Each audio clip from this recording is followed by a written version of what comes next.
First time I met him, I was like, dude, I thought you were gonna be like a short, really fat guy.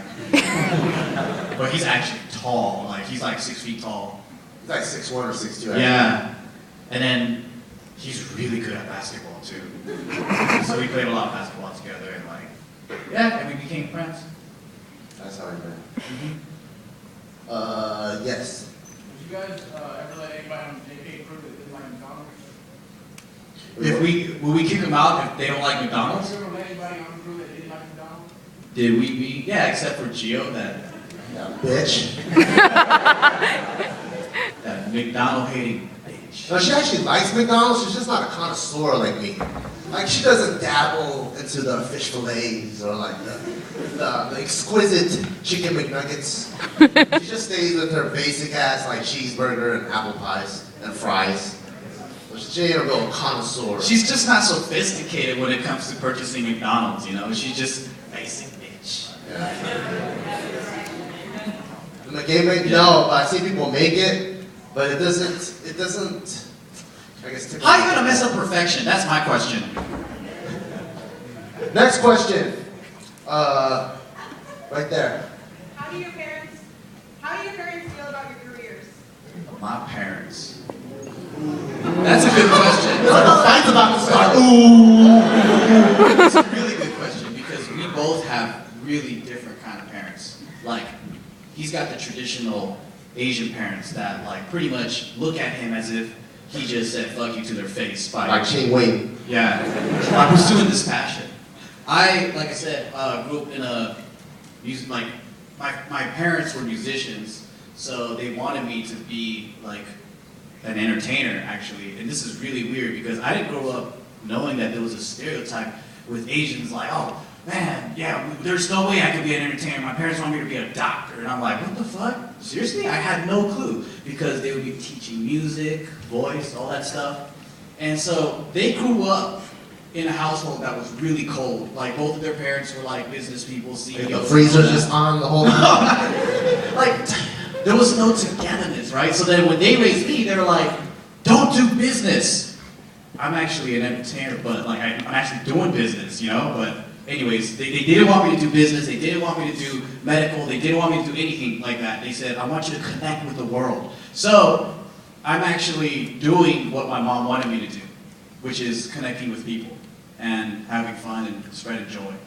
But he's got a better story than mine. That's really sad. So, like my parents are like super traditional. If you aren't a doctor, then you're pretty much a loser. Pretty much. Yeah, pretty much a loser. So like in the beginning, when I was about to graduate, I was at this crossroads where I was like, man, my whole undergrad, I was preparing to go to med school. I took the MCAT class. I had like over 100 volunteer hours at the hospital. And I was like, but entertainment is like school. I feel like you can always go back. Like I meet people in community college that are like 45 years old and like, you know, I want to change my career path, and you can do it. But in entertainment, it's not going to wait for you. So I was like, it was a hard decision, but when I made my choice to continue to pursue YouTube, when I told my parents, it was like a heart attack. You know, my dad was like, man, fuck you, motherfucker, I never should have raised you.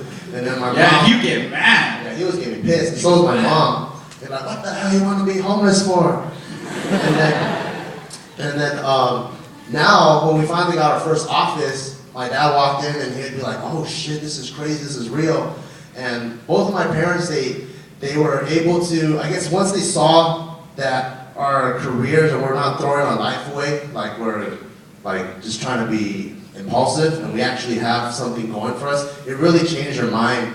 So with that, I guess helped me realize it's a lot of times our parents' fears, it's not because they hate you, that's what it felt like at that time. It's actually just because we're just showing something that they didn't even know was possible. So now my parents are completely on board, but in the beginning, they were like, oh man, I'm gonna piss on your grave, I hate you. They probably thought being like an artist was like being like a homeless dude playing the guitar on a street corner and getting change.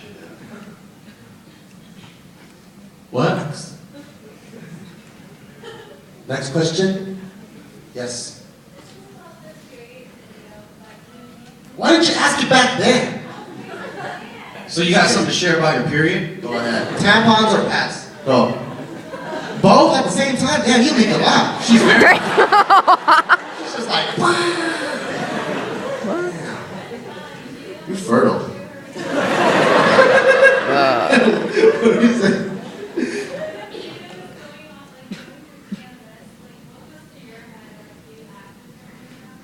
Okay, so me and Jill, we've been together for 6 years now. So I know her for like a pretty well. So like, usually in the morning, we have this morning ritual where she wakes up and we kiss each other and we have like a really good morning. We start the day nice, right? But there'll be times where like, after we do that, I go wake up and I go and start brushing my teeth or I'm on my computer and then she'll be like, you don't even want to be in bed with me. I'm thinking, oh shit. I mean, and I'll be like, because like, I'll ask her, I'm like, is this one of your grumpy days? She goes, no, I'm not grumpy. I just wish someone would be in bed with me. And I'm like, interesting. So I'll be like, sign number 1. And then later we go eat and they'll like be sign number 2, sign number 3. And I'm like, damn, we're just grumpy as fuck. And then 3 days later, her period starts. So I was like, aha! So now I know, after 6 years, when she starts having those grumpy days, then I know. So I kind of give her like this free bitch card. Where like, she could just be a bitch because I know she can't control it and it's just her biology going crazy. So now I'm aware of it. But in the beginning though, we would have all these unnecessary fights over the stupidest shit. Like I'm supposed to read her mind all the time, but then now I know it's just her period. To prepare you guys for the future, if you guys get serious, or when you guys get serious and live with them and you guys are seeing them every day, and if they start getting angry at you, just say, just let it in one ear and out the other. Don't even try to like argue back. Just relax, because after that period goes away, they're gonna be back to normal. That shit is like crazy. Like it seriously is. Oh, and another thing that I learned from girls, from living with them for 6 years, is if randomly out of nowhere she just starts looking more fine than usual, and you're like, man, I want a pony more these days. Period's about to start. Yep. She's ovulating. Yeah, It's so true. The pheromones just start What coming happened? out. Why are you so beautiful today? I just can't keep my hands off you. It's like a few days later, period's about to start. Yeah, so those are 2 things. They start getting grumpy out of nowhere. Yep. It's like they're grumpy, but you still want to bone them, and you're like, what? Doesn't even make sense? Biology. Period's about. Man, it's so crazy. There'll be times when we just wake up having sex. We don't even know why. Oh my It's like there's no foreplay or anything. We just wake up and it's already inside already. You want to, what's this cardio session going on in the middle of the night? Weird. The period's coming. Yeah. Next It's a question. dangerous thing. Oh, you've been waiting for a while, right? Ooh. I saw a hand over there.